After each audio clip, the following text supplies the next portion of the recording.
Hala çok net hatırlıyorum. Birkaç yıl önce her sabah 2 yumurta haşlar, kendimi sağlığım için büyük bir şey yapıyormuşum gibi hissederdim.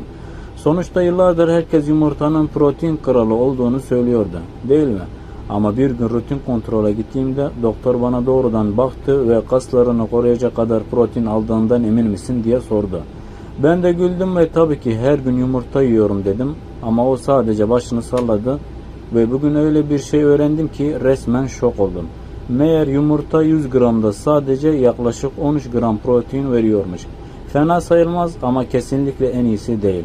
O arada 4-5 kat daha fazla protein sunan yiyecekler varmış. En korkuncu da şu ki 60 yaş üstündekilerin neredeyse hiçbiri bunların varlığından haberdar değil. Yavaş yavaş ve sessizce düşük protein alımı kas kütlemizin erimesine neden oluyor. Adımlarımızı yavaşlatıyor, bacaklarımızı zayıflatıyor ve düşme riskini artırıyor. İşte bu yüzden bugün sizlerle en çok protein içeren ilk 10 yiyeceği paylaşmak istiyorum. Yumurtadan daha iyi 10 numaradan başlayıp aşağı doğru gideceğim. Sonuncusu en iyi protein besinine sahip. Şu anda bilim insanlarının felç geçirenlerin kaslarını yeniden güçlendirmesine yardımcı olmak için incelediği maddeye kadar sıralanıyor. İnanması zor gelebilir ama paylaşacağım her bilgi yayımlanmış araştırmalarla destekleniyor.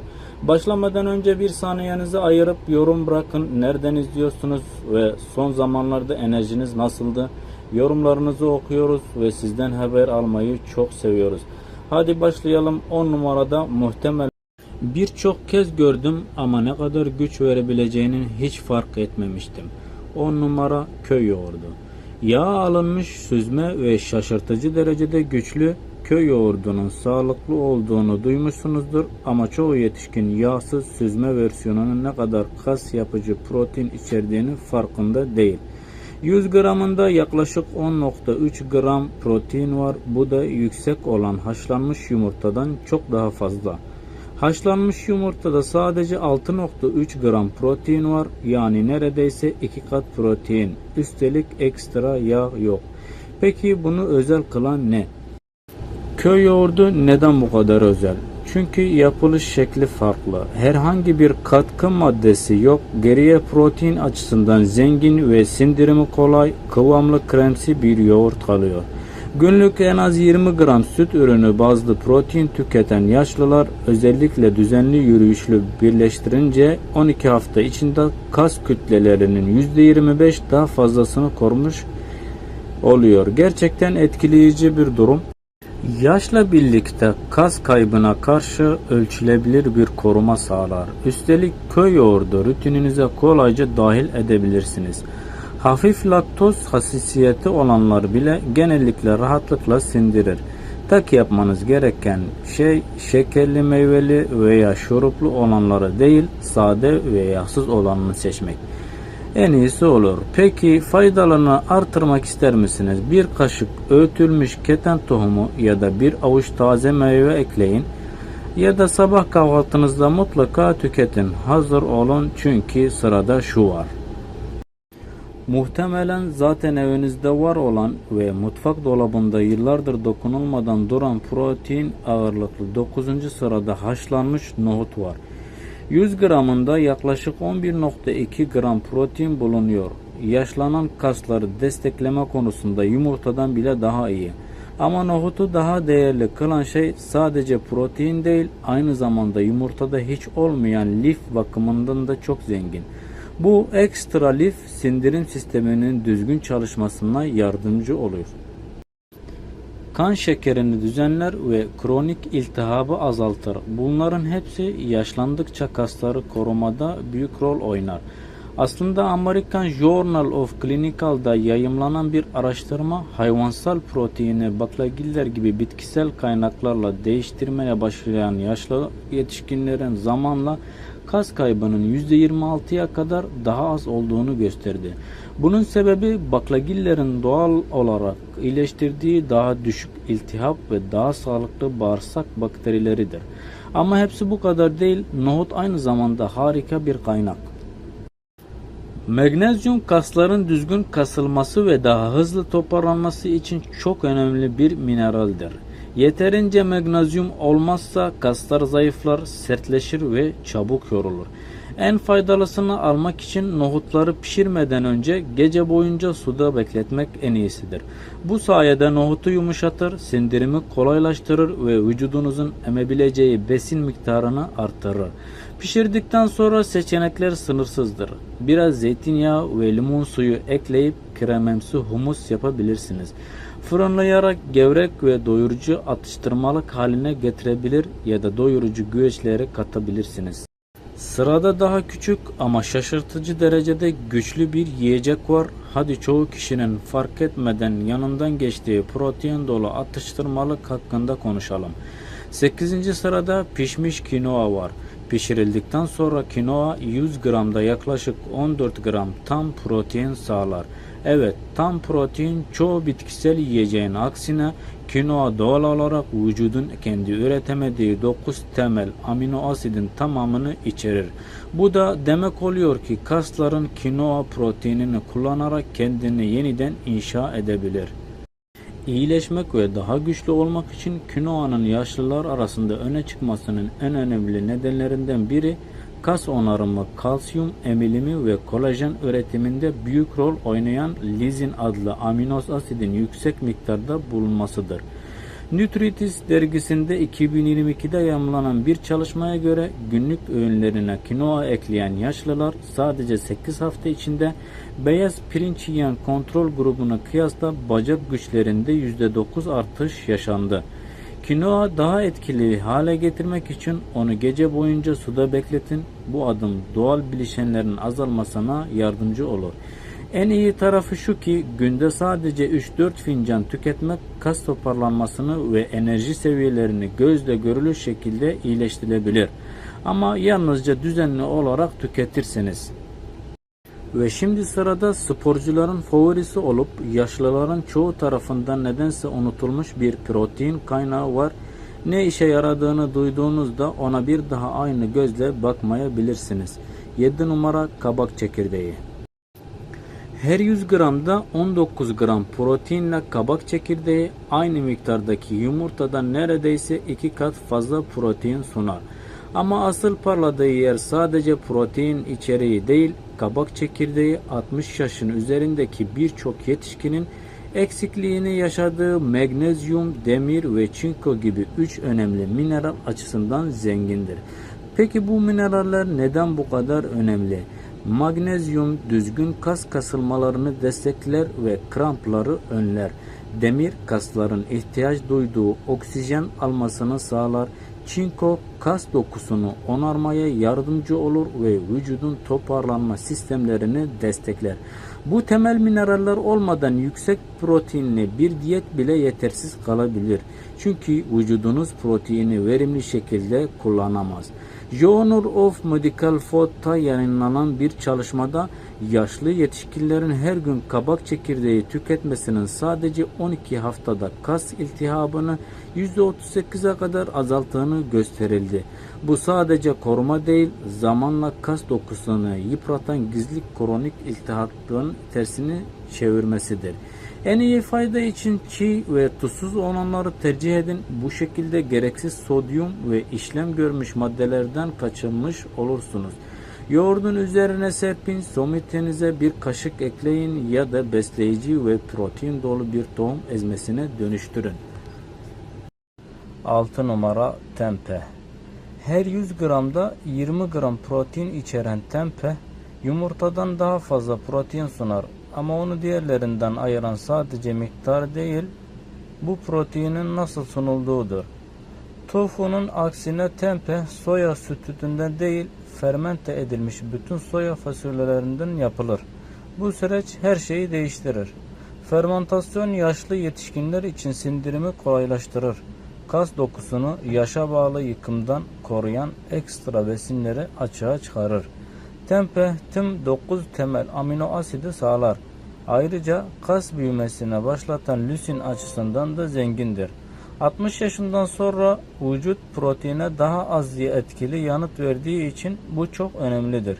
Bir diğer büyük faydası ise bağırsak sağlığı. Fermentasyon sayesinde tempeh bağırsaklarınızdaki faydalı bakterileri besleyen probiyotikler içerir. Bu mikroorganizmalar sadece sindirime yardımcı olmaz, aynı zamanda proteinin emilimi ve kullanımı da doğru etkiler. American Journal of Clinical'da yapılan büyük bir çalışmaya göre daha çeşitli ve sağlıklı bağırsak mikrobiyomuna sahip yaşlılar, kötü bağırsak sağlığına sahip olanlara göre bir yıl boyunca %18 daha fazla kas kütlesi korumuştur. Tempehi nasıl kullanabilirsiniz? İnce dimleyin, biraz tamari veya elma sirkesi ile sütleyin. Lezzetli etli bir alternatif olur. Karıştırarak kızartmalara ekleyebilir, sandviçlere koyabilir ya da salataların üzerine serpebilirsiniz. 5 numara spirulina. Her 100 gramda tam 29 gram protein içerir. Bu yumurtadan neredeyse 3 kat fazladır. Çalışmalar spirulina'daki proteinin %85'e kadar yararlanabilir olduğunu gösteriyor. Yani kaslarınız bu proteini kolayca emip kullanabiliyor. Tüm temel amino asitleri sağlar, bolca lösin içerir. Kasları yeniden inşa et mesajı verir. Ayrıca iltihapla savaşır. Spirulina'daki özel bir bileşen fiksiyonun CRP'yi %32 azaltır. Ayrıca nitrik oksit seviyesini artırır. Bu da kaslara besin ve oksijen taşımasını kolaylaştırır. Kullanımı da kolaydır. Günde sadece bir çay kaşığı muz, ıspanak ve cevizle veya sıcak yulafla karıştırarak yeterlidir. Hurma tohumu veya fındık ezmesiyle yapılan enerji toplarını da ekleyebilirsiniz. 4 numara kenevir tohumu. Her 100 gramda yaklaşık 35 gram protein sunar ve 9 temel amino asidi doğru oranlarda içerir. Bu oldukça nadirdir. Örneğin genelde övülen kinoa bile kenevirin amino asit profiline tam olarak ulaşamaz. Yaşlandıkça protein emilimi zorlaşır. Bu yüzden bu denge çok önemlidir. Kenevir tohumu omega 3 ve omega 6 yağ asitleri açısından zengindir. Ayrıca gamma linolenik asit içerir. Bu da eklem sağlığını, zihinsel berraklığı ve kalp sağlığını destekler. Nasıl kullanılır? En kolay yolu çiğ olarak tüketmektir. Hafif fındıksı tadı ve yumuşak dokusu sayesinde her şeye kolayca uyum sağlar. Yüksek ısıda pişirmekten kaçının çünkü yağları zarar görebilir. 3 numara seitan, buğday eti. Vital buğday gluteni ile yapılan seitan her 100 gramda tam 39 gram protein sunar. En yüksek proteinli etlerle yarışır. Ama doymuş yağ ve sindirim yükü olmadan seitan vücut tarafından kolayca emilir ve sindirilir. Yaşlılarda sık görülen sindirim zorluklarına iyi gelir. 2022'de Clinical Nutrition'da yayınlanan bir araştırma, bitki bazlı protein izolatları kullanan yaşlıların geleneksel diyetle beslenenlere göre %21 daha fazla kas kütlesini koruduğunu gösterdi.